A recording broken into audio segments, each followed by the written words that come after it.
পেছন দিক দিয়ে দেন।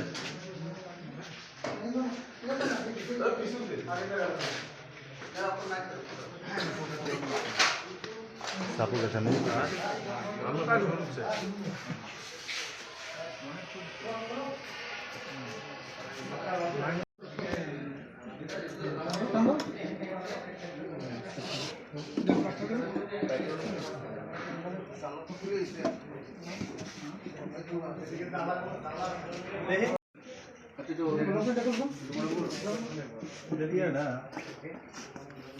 কার্টুন আছে না কিছু এই সমাজে প্লাস্টার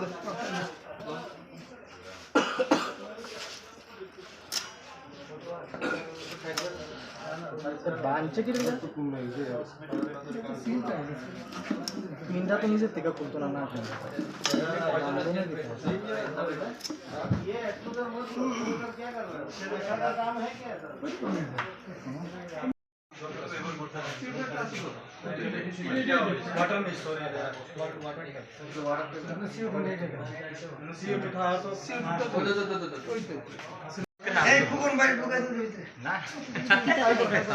দাদা আমরা একটু সাইড দেন, আমরা কাজ করতে দেন, উড়াই বড় উড়াই একটু কাজ করতে দেন। ব্যাটারি শর্ট তো দেখি একটু সাইড দেন।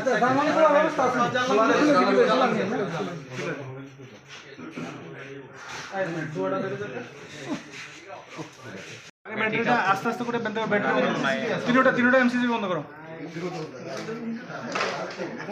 কোনো একটা রিপোজিনে দেখো, নাহলে বন্ধ করো।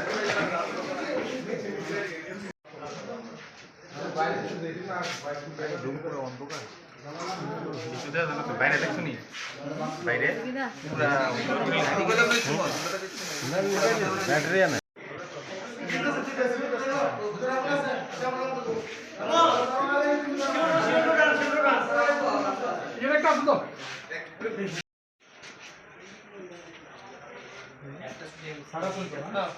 আচ্ছা একটা মুজিয়ে চালাই দাও।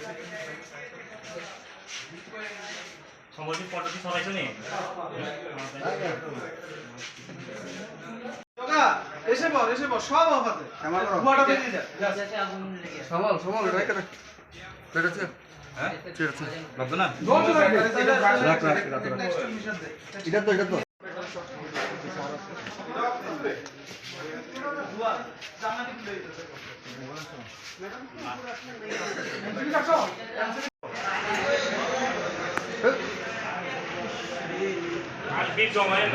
আমরা চাই লোয়ার গ্রাউন্ডে ইউপিএস রুম আছে, ব্যাটারি শর্ট হয়ে গেছিলো 2-3টা ব্যাটারি, এর থেকে ধোঁয়া হয়েছে, কিছুটা শর্ট ফায়ার হয়েছে। আমরা যে ব্রেকার পয়েন্টগুলো আছে এমসিসিবি পয়েন্টগুলোতে ফায়ার হয়েছে।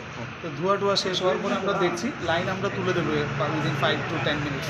পুরো বিল্ডিং সেফ আছে। এরপর আমরা দেখবো যে ব্যাটারিগুলো শর্টেজ আছে আমরা চেঞ্জ করবো। যে জায়গাটার মধ্যে আগুন লেগেছে হ্যাঁ মানে কি ক্ষয়ক্ষতি হতে পারে? এটা হচ্ছে কমপ্লিটলি ইউপিএস রুম আমাদের। এখান থেকে বিল্ডিংয়ের করিডোরগুলো ইমার্জেন্সি ওয়ার্ডে একটা দুটো করে লাইট দেওয়া থাকে, যেন কোনো ডিজাস্টার বা কোনো টাইমে যেন পুরো ব্ল্যাঙ্ক আউট না হয় বিল্ডিং। ঠিক আছে, এখানে একটা ব্যাটারি ব্যাঙ্কও রয়েছে। ঠিক আছে, এখান থেকে এমনিতে এক্ষুনি জিবি হসপিটালের পরিষেবাতে কোনো রকমের কোনো সমস্যা হবে না। আমরা উইদিন 5 মিনিটস লাইন তুলে দিচ্ছি। এরপর আমরা ইউপিএসটাকে কেটে রেখে আমরা ইউপিএসটাকে পুরো চেক করবো যে এখানে কী ধরনের কী সমস্যা হয়েছে। এখন কি নিয়ন্ত্রণে এসছে? হ্যাঁ নিয়ন্ত্রণে এসছে, ফায়ার ব্রিগেডের লোকও এসছে, ওরা CO2 দিয়ে। সরকারি সম্পত্তি কোনো ক্ষয়ক্ষতি হয়েছে? দেখুন খুব বেশি যেটা ব্যাটারি হয়তো 2-3টে যেতে পারে, অ্যাপ্রক্স একটা ব্যাটারি 5-6 হাজার টাকা হতে পারে, তো 20,000-এর এক্সিড করবে।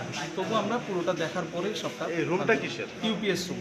এটা একেবারে ডেডিকেটেড টু ইউপিএস রুম। এখানে একটা ইউপিএস রয়েছে আর সঙ্গে ব্যাটারি ব্যাংক রয়েছে।